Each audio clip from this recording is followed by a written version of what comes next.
গত শনিবার সাংবাদিক দম্পতি সাগর সরোয়ার এবং মেহের নুরুনির মর্মান্তিক হত্যার প্রতিবাদে নন রেসিডেন্ট সাংবাদিক অ্যাসোসিয়েশন ইতালি এনআরবিজায় এক প্রতিবাদ সভা আয়োজন করে। সাংবাদিক দম্পতির প্রতি শ্রদ্ধা জানিয়ে নীরবতা পালনের মধ্য দিয়ে শুরু হয় প্রতিবাদ সভার মূল কার্যক্রম।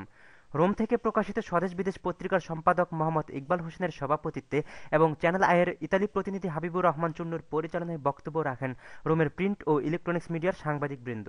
সভায় বক্তারা নৃশংসতম হত্যাযজ্ঞের তীব্র নিন্দা জানায় এবং যারা এই হত্যাকাণ্ড ঘটিয়েছে তার মূল হোতাকে দ্রুত গ্রেফতার ও সঠিক বিচারের জন্য বর্তমান সরকার ও প্রশাসনের প্রতি দাবি জানান।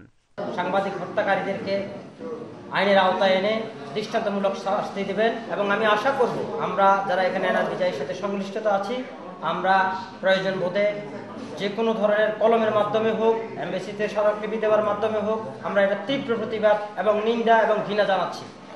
প্রতিবাদ সভায় আরও উপস্থিত ছিলেন রোমের রাজনৈতিক, সামাজিক এবং সাংস্কৃতিক অঙ্গনের ব্যক্তিবর্গ। সবাই তারা খুনের রহস্য এবং খুনির সঠিক বিচারের রায় মিডিয়ায় প্রচার করা হোক এই দাবি জানান। বিচার আমরা মিডিয়ার মাধ্যমে এবং সমস্ত পত্রিকার মাধ্যমে যেন আমরা ইউরোপে বসে এবং দেশের মাটিতেও যেন সবাই দেখতে পায়, তাতে করে অন্তত পক্ষে যে শিশুটিকে রেখে গেছে, যে শিশুটির সামনে বাবা মাকে খুন করা হয়েছে, শিশুটিও যাতে বুঝে যে না, আমার দেশ, আমার সমাজ, আমার জাতি আমার বাপ মা হত্যার বিচার করেছে। সবাই আরও বলেন, কলমের কালি শহীদের রক্তের চেয়েও পবিত্র।